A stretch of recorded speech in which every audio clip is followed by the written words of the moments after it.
وہ چاہیں گے وہ زیارت کرائیں گے، ٹھیک ہے؟ یہ تو چلو ان کی چاہت پر ہے، ان کی مرضی پر ہے، لیکن جس کو آج تک نصیب نہیں ہوئی اللہ جانے اس کو نصیب کرے۔ ہم دعا کرتے ہیں خداوند منان ہم میں سے ہر ایک کو خواب میں تو مولا علی کی زیارت نصیب فرمائے۔ جو اس دعا کو قبول کروانا چاہتا ہے صلوات پڑھ لے۔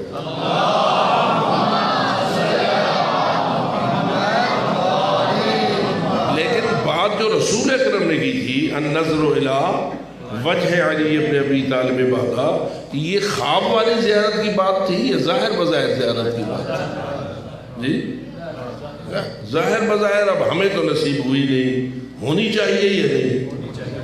جی ہونی چاہیے، محبت ہے، دل چاہتا ہے، پڑھیے ایک صلوات۔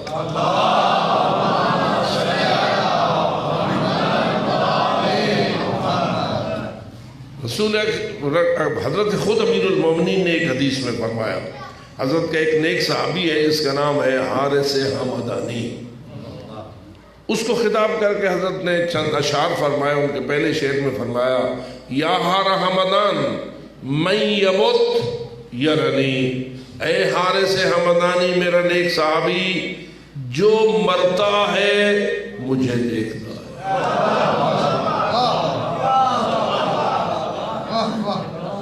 جو پھر دہرائیے جو مرتا ہے وہ مجھے یعنی میرے چہرے کی زیارت کرتا ہے، مجھے دیکھتا ہے۔ اب فرمائیے محبت ہے؟ ابھی جو آپ نے صلوات بھی پڑھی دعائیں بھی مانگی تو مولا کے چہرے کی زیارت سے محبت ہے؟ اگر محبت ہے تو مرنا پڑے گا۔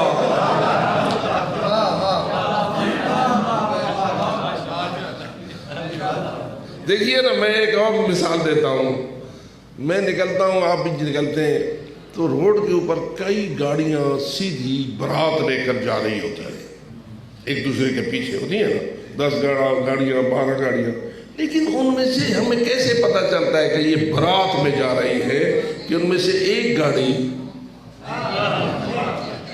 بتا رہی ہوتی ہے کہ یہ کیا جا رہی ہے؟ اس گاڑی کی نشانی کیا ہوتی ہے کہ وہ پھولوں سے لدی ہوئی سجی سجائی ہوئی ہوتی ہے۔ بھئی یہ 20 گاڑیاں جا رہی ہیں، ایک کیوں سجائی ہوئی ہے؟ ہیں تو ساری برات کی گاڑیاں، لیکن اس ایک کو کیوں سجایا گیا ہے؟ تو جواب یہ ہے یہ مطلوب تک پہنچانے کا وسیلہ ہے۔ برات ایک مطلوب کو لینے جا رہی ہوتی ہے نا، تو جو مطلوب وہ مقصود ہے اس مقصود تک پہنچنے کا وسیلہ چونکہ یہ گاڑی بن رہی ہے اس لیے اس کو پھولوں سے سجایا جاتا ہے اور اس کو بڑی اہمیت دی جاتی ہے۔ معلوم ہوا جو مطلوب تک پہنچائے، جو مقصود تک پہنچائے، جو منزل تک پہنچائے، اس سے بڑی محبت ہوتی ہے، اسے بڑا سجایا جاتا ہے، اس سے بڑا پیار کیا جاتا ہے۔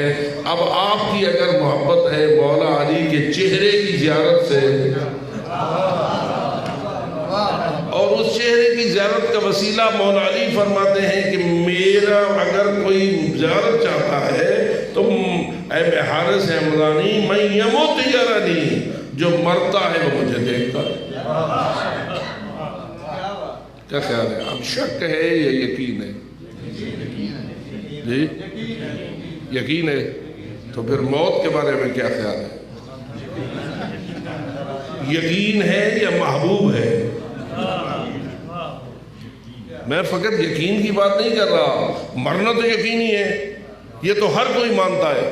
کل بھی میں نے کہا تھا کافر بھی مانتا ہے، مشرک بھی مانتا ہے، منافق بھی مانتا ہے، مومن بھی مانتا ہے کہ موت یقینی ہے، لیکن میں کہہ رہا ہوں موت سے محبت، تو موت سے وہ شخص یقیناً محبت کرے گا جس کی علی کے چہرے سے محبت ہے۔ بلکہ میں ذرا تھوڑی سی اور وضاحت کروں، رسول اکرم نے تو فرما دیا نظر الی وجہ علی ابن ابی طالب عبادہ، علی ولی کے چہرے کو دیکھنا عبادت ہے۔ اب میں ذرا نام لیتا ہوں، ذرا غور کیجئے۔ علی کے چہرے کو سلمان نے دیکھا، علی کے چہرے کو ابو ذر نے دیکھا، علی کے چہرے کو عمار ابن یاسر نے دیکھا، علی کے چہرے کو میثم تمار نے دیکھا، صحیح ہے؟ علی کے چہرے کو ابو جہل نے دیکھا، علی کے چہرے کو ابو لہب نے دیکھا، علی کے چہرے کو مرحب نے دیکھا، علی کے چہرے کو عمرو ابن عبد ود نے دیکھا۔ یہ جو نام میں نے یہ لیے ہیں یہ بھی یقینی ہے یہ شک ہے؟ جی، ان پہلے ہستیوں نے بھی علی کے چہرے کو دیکھا، ان دوسرے لوگوں نے بھی علی کے چہرے کو دیکھا۔ زیارت کس نے کی؟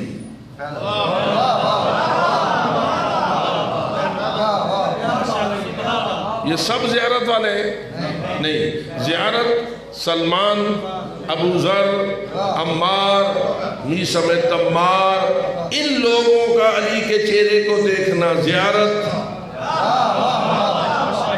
ابو لہب، ابو جہل، مرحب، عمرو بن عبد ود، یا اس قسم کے لوگوں کا علی کے چہروں کو دیکھنا خود ان کے منہ پہ لعنت۔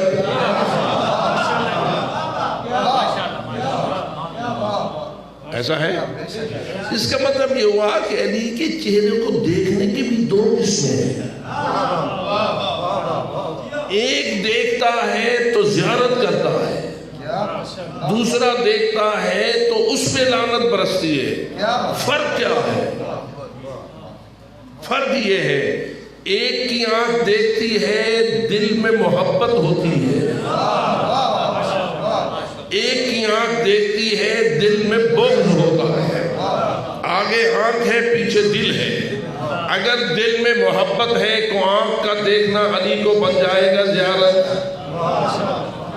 اور اگر دل میں بغض ہے علی سے تو آنکھ کا علی کو دیکھنا کیا بن جائے گا؟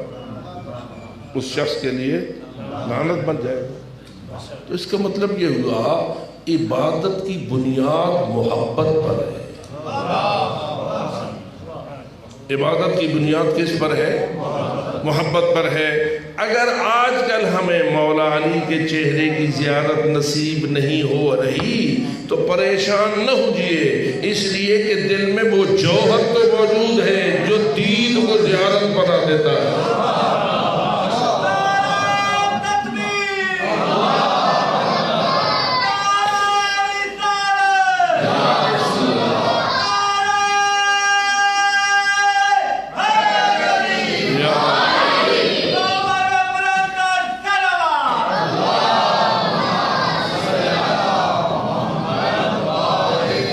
اس لیے رسول اکرم نے جہاں فرمایا تھا النظر الی وجہ علی ابن ابی طالب عبادہ، وہاں یہ بھی فرما دیا تھا کہ حب علی عبادہ، علی ولی سے محبت رکھنا عبادت ہے۔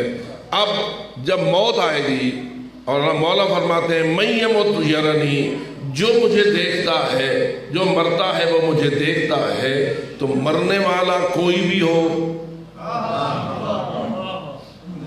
مومن مرے تو کافر مرے تو مشرک مرے تو منافق مرے، ہر کوئی دیکھتا ہے یا فقط مومن دیکھتا ہے؟ کیونکہ رسول امیر المومنین نے یہ نہیں فرمایا کہ فقط جو مجھ سے محبت رکھتے ہیں وہ مجھے دیکھتے ہیں، جو بھی مرتا ہے وہ مجھے دیکھتا ہے۔ اب مرنے والے کے دل میں اگر حب علی ہے تو اس کا دیکھنا بن گیا زیارت، اسے علی نظر آتا ہے تو علی کو دیکھنا مومن کے لیے کیا بن گیا؟ زیارت اور عبادت۔ اور جو دوسرے مرتے ہیں، مرتے تو وہ بھی ہیں، منافق ہیں، مومن کافر ہیں، مشرک ہیں، کوئی بلا بھی ہیں، مرتے تو ہیں نا، وہ بھی علی کو دیکھتے ہیں یا نہیں؟ اب ذرا غور کیجئے، علی اس عالم برزخ و آخرت میں اپنی شان کے ساتھ نظر آتے ہیں یا شان کے بغیر نظر آتے ہیں؟ علی کی جو عظمت اللہ نے بنائی ہے، جو شان ہے ان کی، جب آپ کو بوقت موت علی نظر آئیں گے تو پوری شان اور عظمت کے ساتھ نظر آئیں گے یا بغیر خالی کھولی نظر آئیں گے؟ مثلا ملک الموت بھی نظر آئے گا؟ بولیے، کچھ تھوڑا تھوڑا موت کے بارے میں بھی تفصیلی جائزہ لے لیجیے. آنی ضرور ہے, ڈرنے سے بچ نہیں جائیں گے ہم. ہائے ہائے کرتے رہیں گے تو یہ نہیں ہے کہ موت سے بچ جائیں گے. تو موت سے بھاگنا نہیں چاہیے, موت کے لیے تیاری چاہیے. قُلْ إِنَّ الْمَوْتَ الَّذِي تَفِرُّونَ مِنْهُ فَإِنَّهُ مُلَاقِيكُمْ. اے میرے حبیب ان کو بتا دو, اس موت جس سے تم بھاگتے رہتے ہو, بھاگنا کوئی فائدہ نہیں دے گا, اس لیے کہ موت بالآخر تمہیں اپنی جکڑ میں لے لے گی. وَلَوْ كُنْتُمْ فِي بُرُوجٍ مُشَيَّدَةٍ, اگر تم مضبوط قلعوں میں بھی گھس جاؤ تو بھی موت سے بچنا ممکن.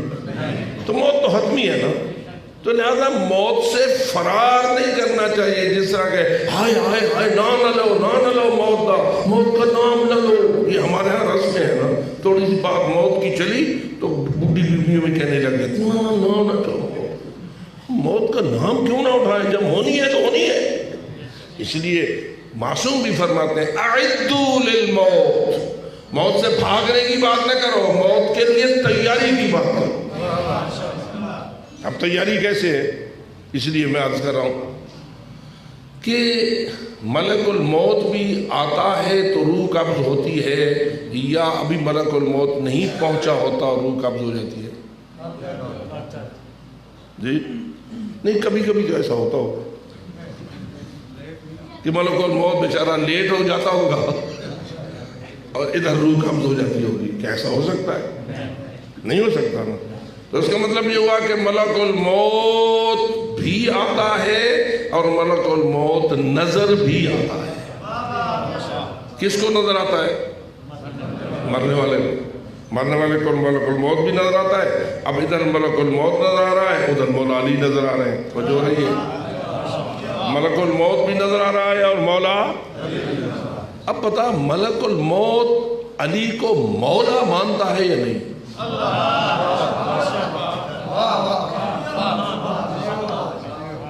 اکیلے ہم اپنے مقام پر بیٹھے ہوئے بھی ہم مولا مانتے ہیں. اور بابا تم مولا بعد میں مانتے ہو, ملائکہ پہلے مانتے ہیں.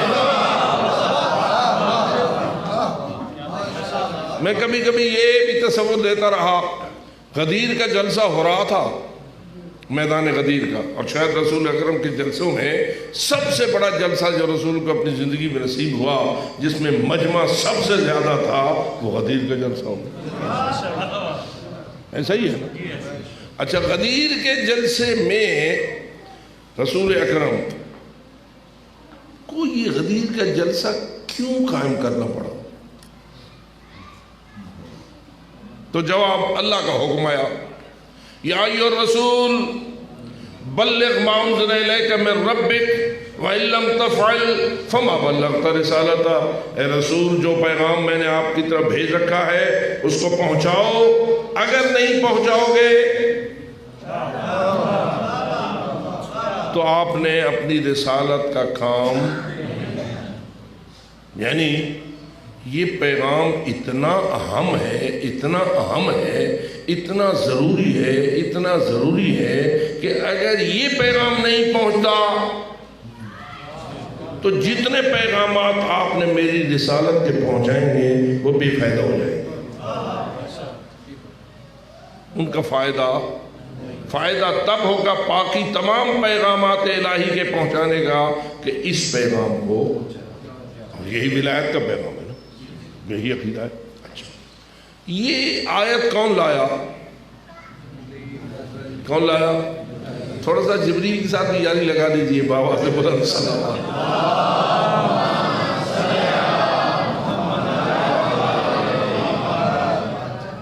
جبریل لایا. اب اس آیت میں جو انداز بیان اللہ نے اپنایا وہ کسی اور آیت میں نہیں اپنایا. 6666 آیتیں بیان کی جاتی ہیں قرآن مجید کی, تو اس میں کہیں بھی رسول اکرم کو اس انداز سے خطاب نہیں کیا گیا جس انداز سے اس آیت میں کیا گیا. ہاں, یہ بات ضرور میں وضاحت کرنا چاہوں گا, رسول اکرم کے بارے میں آپ کا اور میرا عقیدہ کیا ہے کہ اللہ کے کسی پیغام کو پہنچانے میں رسول سستی کر سکتا ہے؟ جی کوتاہی کر سکتا ہے؟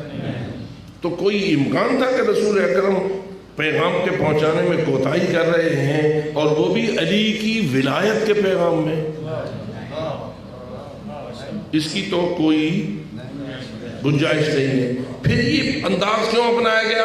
تو واضح انداز اس لیے اپنایا گیا، رسول سے کسی کوتاہی کی امید نہ تھی، اس لیے اپنایا گیا تاکہ امت کو قیامت تک یاد رہے کہ اس پیغام کی اہمیت کتنی ہے، اس پیغام کی یعنی اعلان ولایت کی اہمیت کتنی ہے۔ اگلی وجہ ہے کہ اگر ولایت نہیں تو کچھ بھی نہیں۔ وہ رسول اکرم کی حدیث آپ کے سامنے ہے کہ اگر کوئی شخص حضرت نوح سے لمبی عمر پائے، ہر رات نماز میں گزارے، ہر دن روزے سے گزارے، ہر سال پیدل حج کرے، کوہ احد جتنا سونا اللہ کے نام پہ تقسیم کر دے، اور آخر میں صفا و مروہ کے درمیان بے جرم و خطا قتل ہو جائے، رسول اکرم نے فرمایا ان لم یعالک یا علی لم یشم رائحۃ الجنہ، ایسا شخص بھی اگر تیری ولایت نہیں رکھتا تو جنت کی خوشبو بھی نہیں سن سکتا۔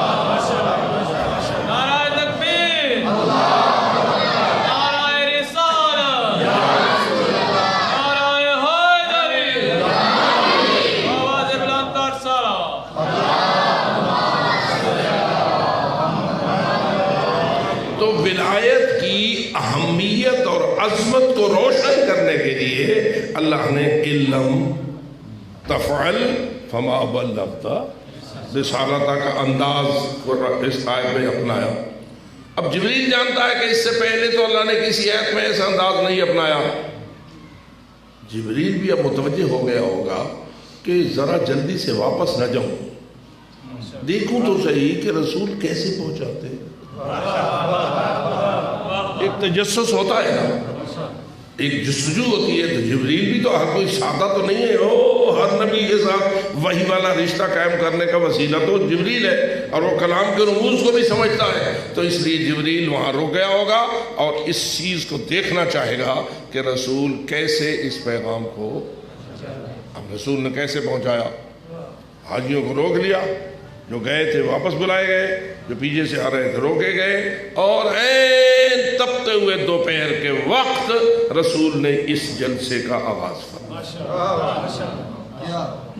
پہلوانوں کو ممبر سجایا، خود ممبر پہ تشریف لائے، طویل خطبہ کھڑے ہو کر دیا کہ رسول کا پسینہ ایڑیوں سے بہہ رہا تھا، روایت کے جملے یہ، اور آپ پہنچے پیغام پہنچانے والی منزل پر، گفتگو تمہیدی وغیرہ ساری کرا کے بالآخر اس منزل جسے کہتے ہیں نا ٹیپ کا مصرع، ٹیپ کے مصرے پہ رسول آپ پہنچے۔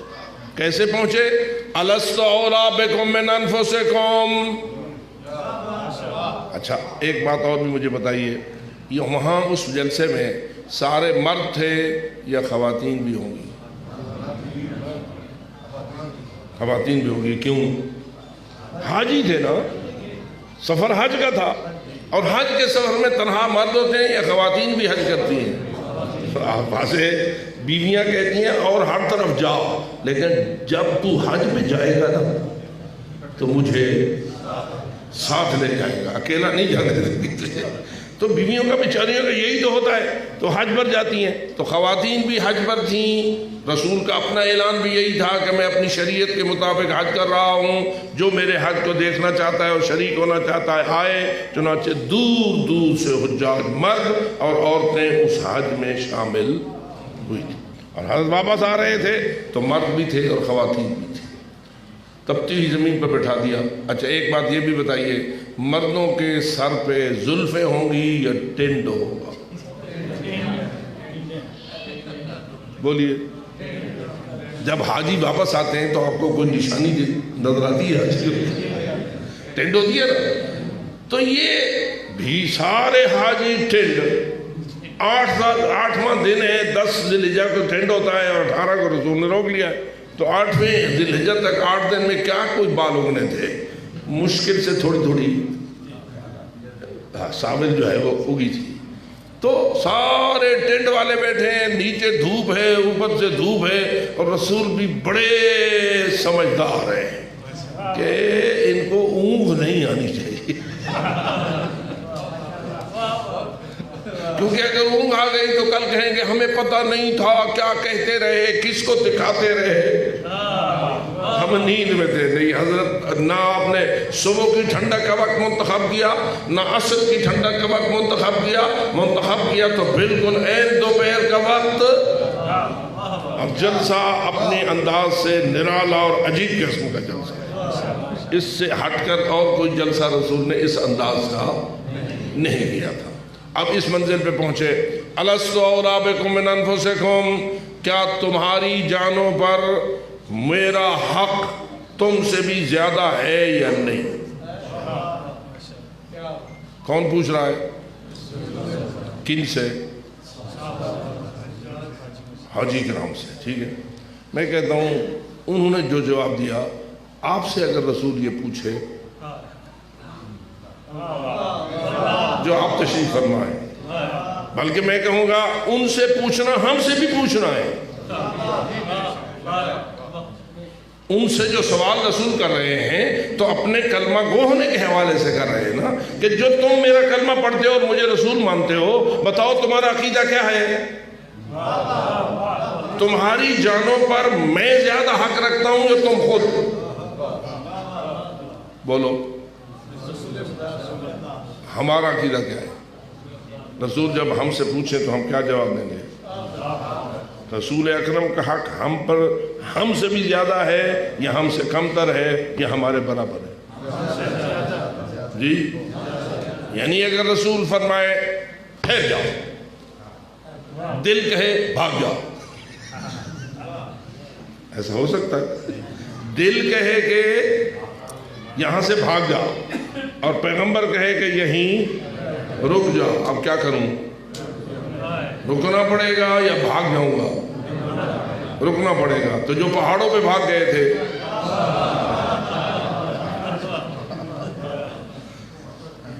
ذرا غور کرو نا، وہ پہاڑوں پہ کیوں گئے تھے؟ وہاں کوئی سونا تقسیم ہو رہا تھا؟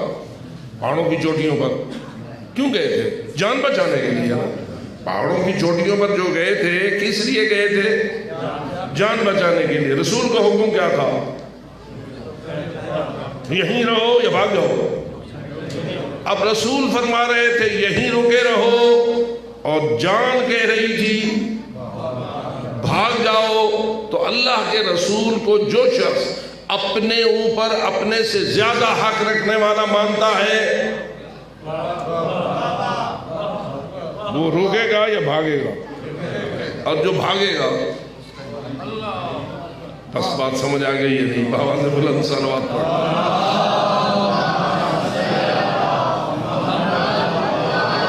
اب رسول اور یہ کوئی ایسی بات نہیں ہے جو فقط غدیر میں رسول نے فرمائی، قرآن کہہ چکا ہے النبی اولیٰ بالمؤمنین من انفسہم، نبی اپنے مومنیوں پر، مومنوں کے اپنے حق سے بھی زیادہ حق رکھنے والا ہے۔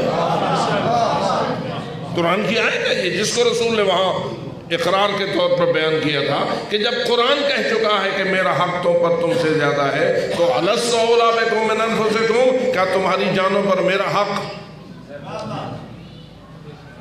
تو ہمارا اقرار ہے یا نہیں؟ اس وقت آج ہمارا بھی اقرار ہے کہ ہماری جان پر ہمارا حق زیادہ ہے یا پیغمبر اکرم کا حق زیادہ ہے؟ اچھا، اگر پیغمبر اکرم کا حق زیادہ ہے تو مرد کے چہرے پر یہ جو بال اگتے ہیں، جسے داڑھی شریف فرماتے ہو، اس پہ حق کس کا زیادہ ہے؟ پاک رسول کا یا اپنا؟ تو پاک رسول نے اجازت دے دیا کہ اس کو چٹ کراؤ۔ پتہ نہیں بات میری سمجھ آئی ہے یا نہیں؟ اگر تو پاک رسول نے تجھے اجازت دے دی ہے کہ اس کو چٹ کراؤ تو کوئی حرج نہیں، لیکن اگر پاک رسول کہتے ہیں میرا حق زیادہ ہے اور میں کہتا ہوں اس کو چٹ نہ کراؤ، اور تو روز چٹ کراتا ہے، تو پھر اس کا مطلب یہ ہوا کہ تو روز رسول کے حکم کی نافرمانی کرتا ہے۔ اقرار کیسے کرتا ہے؟ قابل توجہ ہے، میں تو فقط ابھی چند بالوں کی بات کر رہا ہوں، اور جو رسول کے حکم پر بال نہیں رکھ سکتا وہ سر کیسے رسول کے حکم پر دے گا؟ تو پیغمبر اکرم نے کیا پوچھا؟ الست اولی بکم من انفسکم، کیا تمہاری جانوں پر میرا حق تمہارے حق سے زیادہ ہے یا نہیں؟ تو قالوا بلا یا رسول اللہ۔ حدیث غدیر کا بیان ہے کہ سب نے ہاتھ کھڑے کیے، مردوں عورتوں نے، اور یہ کہا کہ یہاں یا رسول اللہ ہم اقرار کرتے ہیں کہ آپ کا حق ہم پر ہم سے بھی زیادہ ہے۔ اب میں پوچھتا ہوں جبریل کھڑا تھا یا نہیں؟ جبریل ابھی گیا تو نہیں ہوگا نا، کھڑا ہے۔ جبریل تو جواب دے،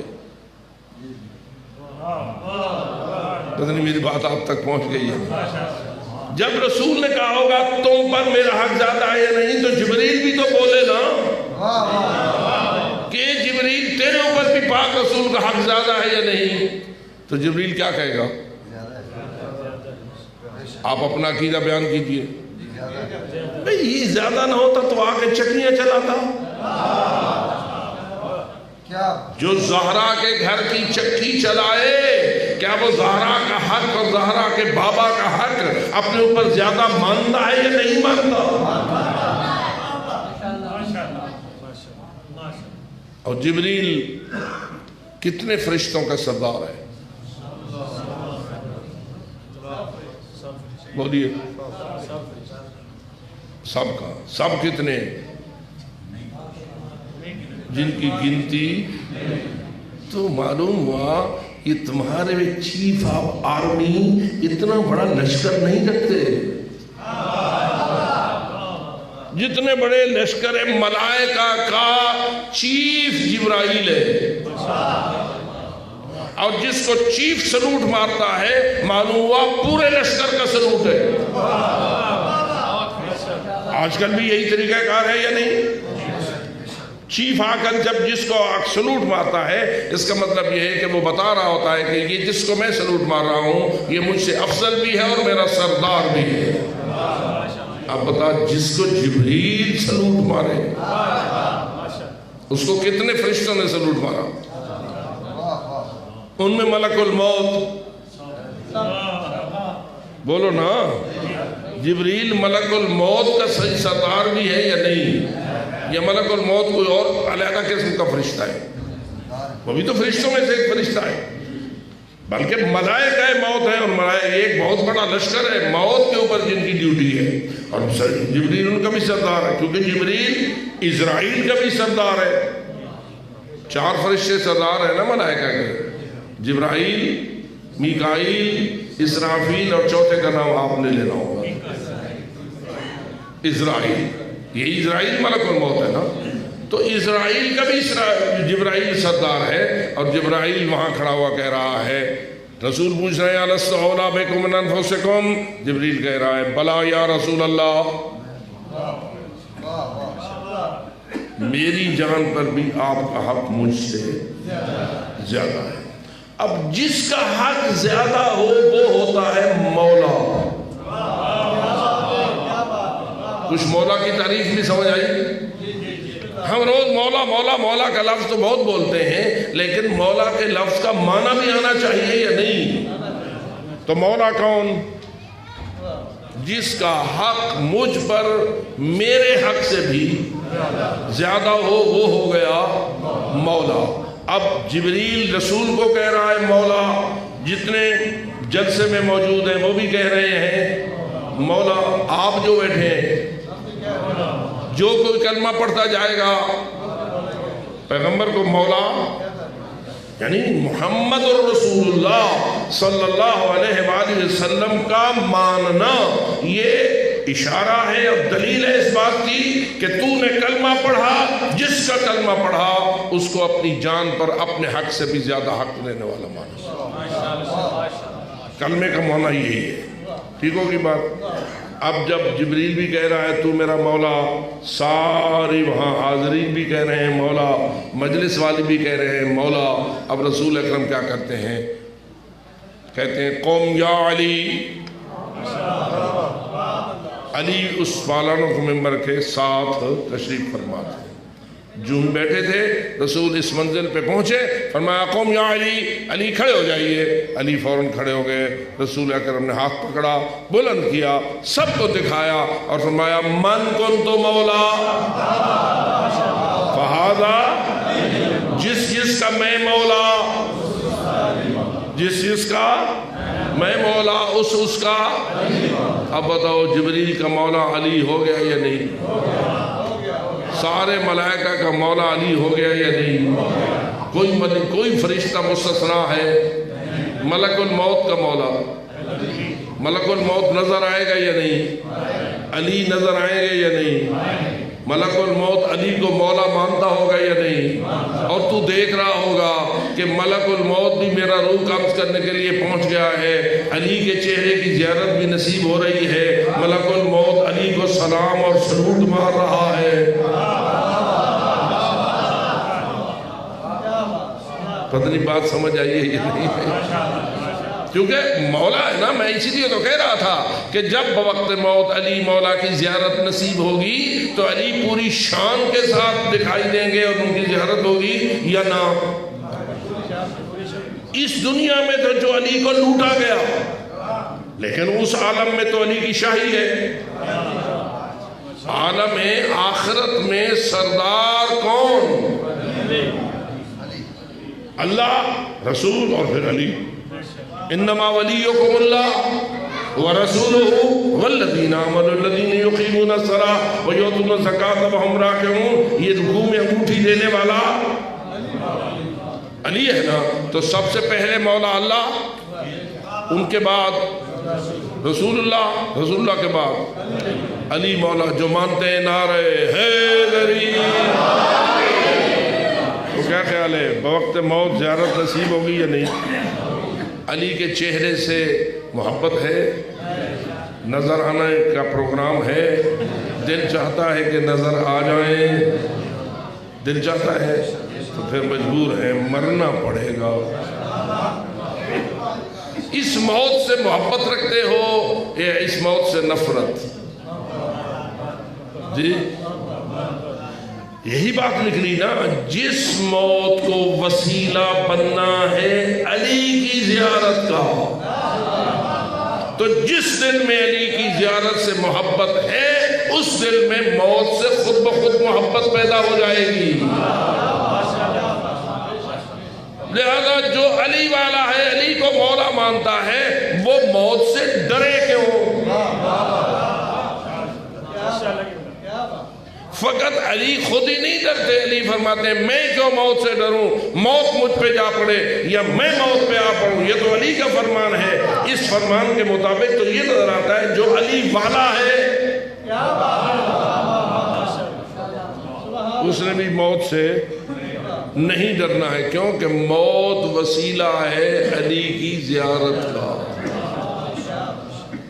آپ نجف اشرف زیارت کے لیے جاتے ہیں، اللہ آپ کو نصیب کرے، لیکن آپ علی کے چہرے کی زیارت کرتے ہیں یا علی کی زری کی زیارت؟ جی زری کی۔ اور بھی کسی معصوم کے مزار پہ جاتے ہیں تو کیا ہوتا ہے؟ زری کی، روزے کی، اسی کی زیارت نصیب ہوتی ہے نا۔ معصوم کی اپنے چہرے کی زیارت تو نصیب نہیں ہوتی، لیکن جو ہی زری کی زیارت سے آپ شرف یاب ہوتے ہیں تو چہرے معصوم کی زیارت کا شوق تو بڑھ جاتا ہے، بڑھ جاتا ہے۔ تو اللہ فرماتا ہے پریشان نہ ہوئیے، میں نے نظام بنا رکھا ہے، میں نے نظام چہرے کی زیارت کا بنا رکھا ہے، فقط موت کو قبول فرمائیے۔ میرے خیال میں اب ذرا تھوڑا سا مرنے کو بھی دل چاہتا ہے۔ بابا سے بلند صلوات۔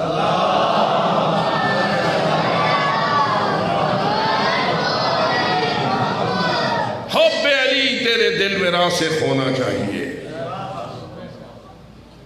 فقط زبان کی نوک سے محب نہ بن، دل کی گہرائی میں حب علی کو راسخ کر، یعنی تیرے دل پہ حب علی کی حکومت ہو۔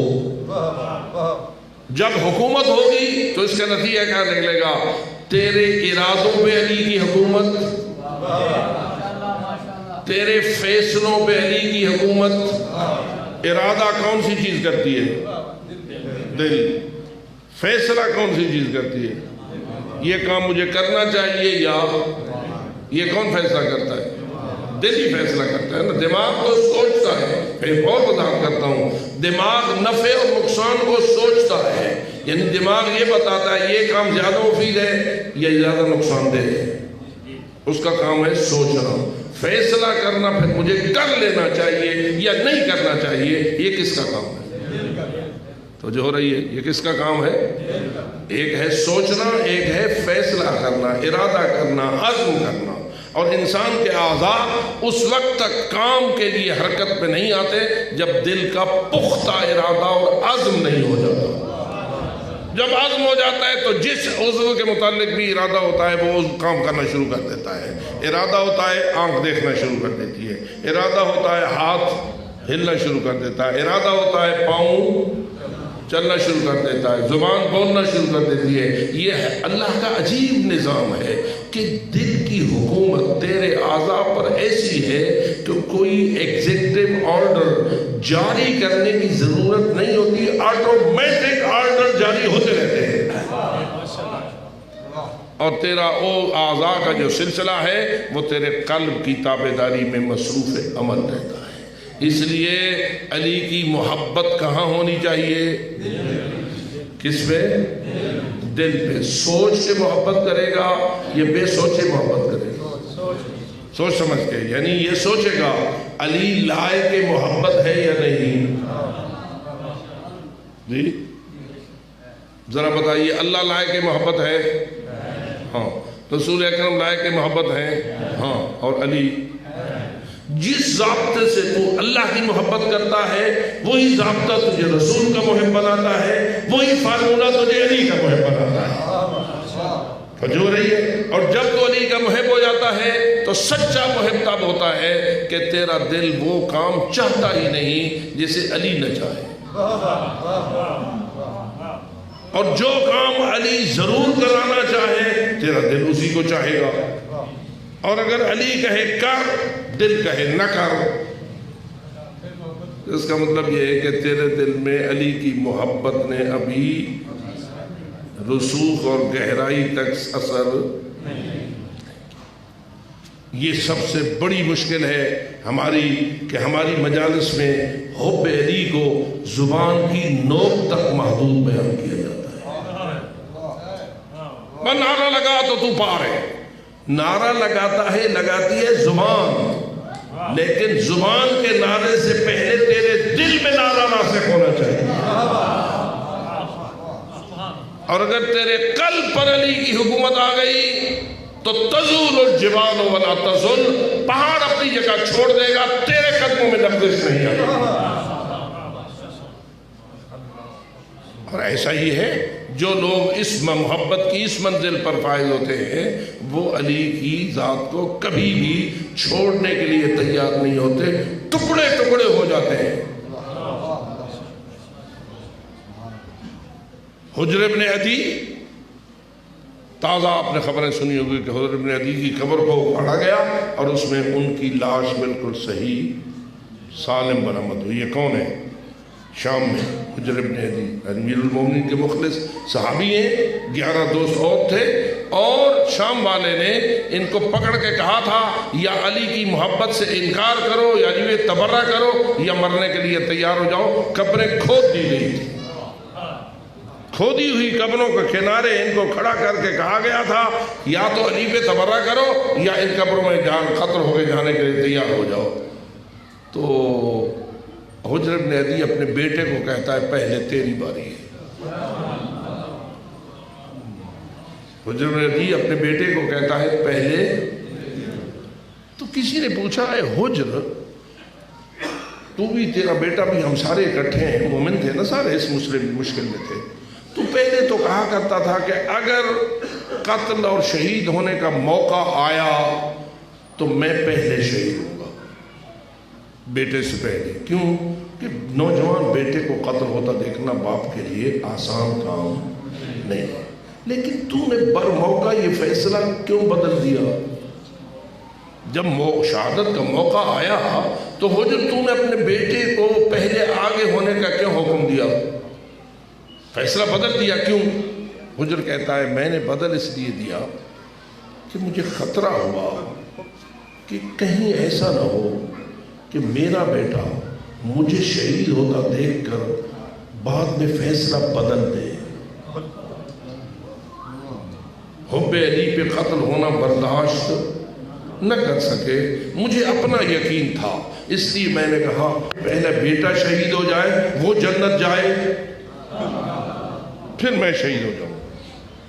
تو جلی آپ نے حب علی والے اس منزل پہ ہوتے ہیں کہ اپنے نوجوانوں کو اپنی آنکھوں کے سامنے پیش کرتے ہیں۔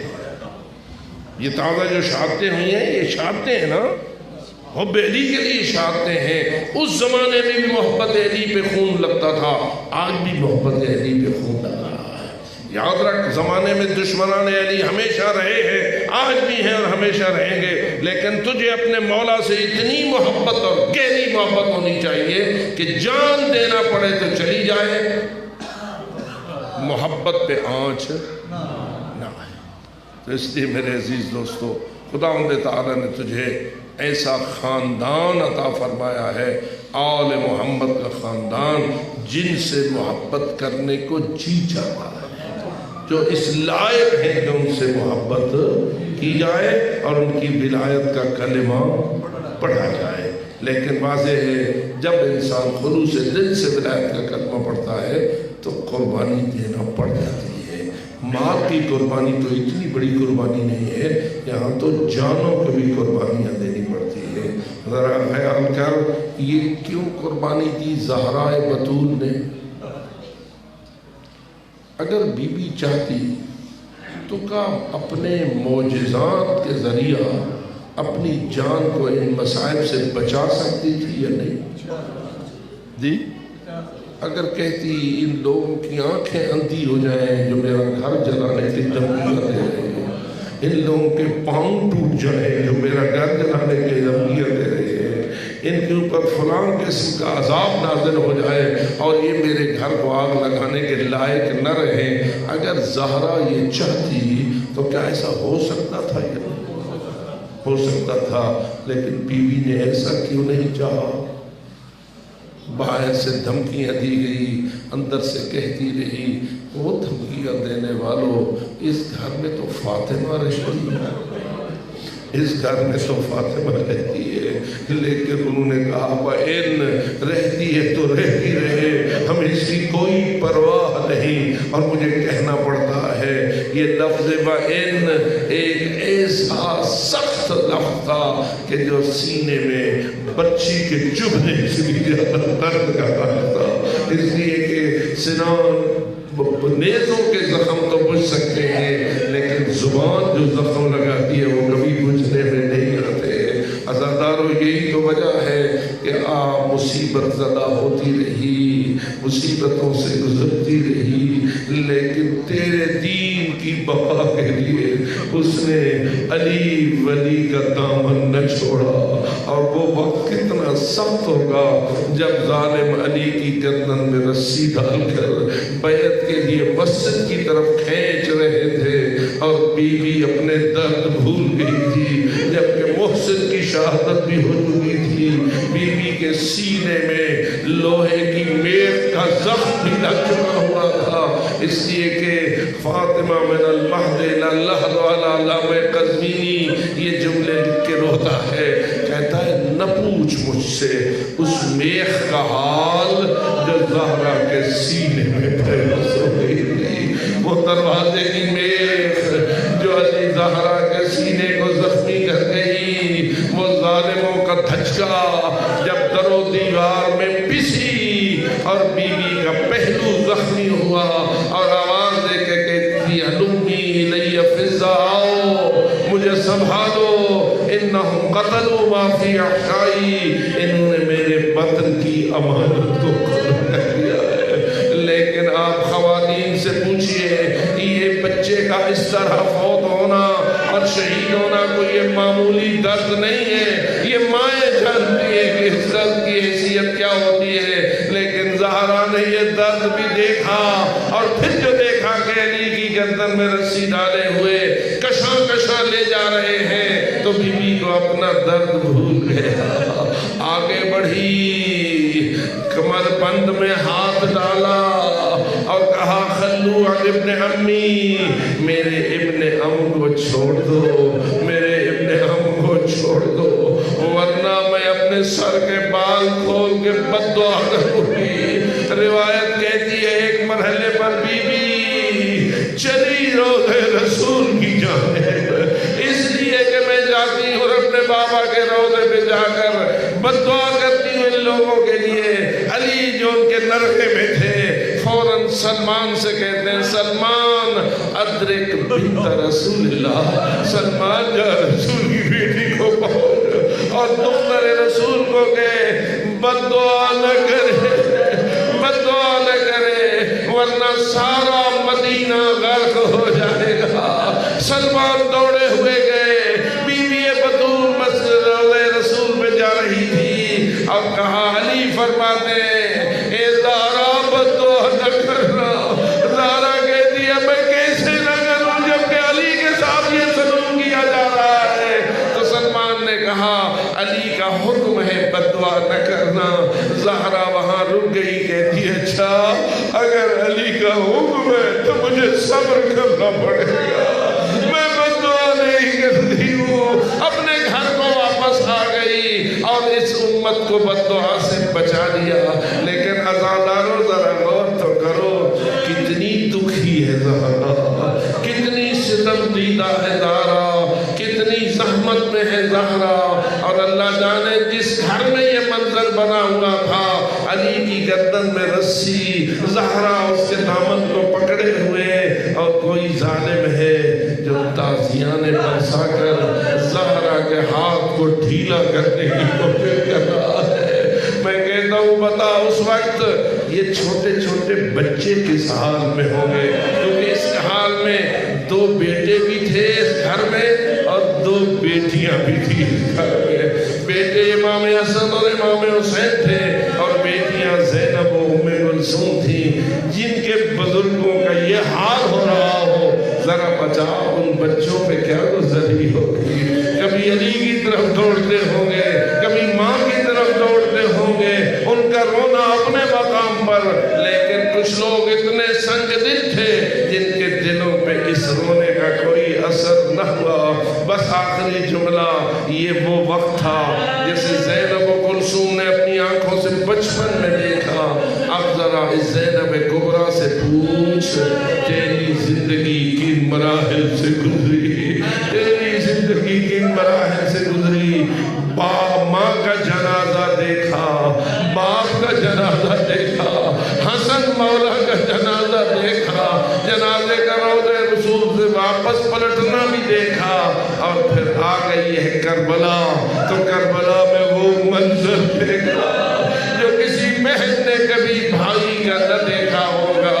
ہے کوئی بہن وہ منظر دیکھے کہ سر کاٹ کے ظالم لے گیا ہے اور جو تن پڑا ہے اس کو گھوڑوں کی ٹاپوں نے ایسا پامال کیا ہے کہ رزو صدرہ و زہرا، سینہ اور پشت دونوں اتنے پیس دیے گئے کہ پتہ نہ چلتا تھا سیدھی جانب کون سی ہے اور الٹی جانب کون سی ہے۔ اور زینب کبریٰ وہاں کھڑی ہوئی کہہ رہی تھی انت اخی حسین، کیا تو ہی میرا بھائی حسین، کیا تو ہی میرا بھائی حسین ہے؟ اور اس منظر سے بھی گزر گئی تو خدا جانے کوفہ کے بازاروں میں کیسے گئی، شام کے درباروں میں کیسے گئی، ابن زیاد کے تخت پر اپنے بھائی حسین کا کٹا ہوا سر کیسے دیکھا، یزید کے تخت پر امام مظلوم کے کٹے ہوئے سر پر یزید ملعون کی شراب کے قطروں کا پھینکنا،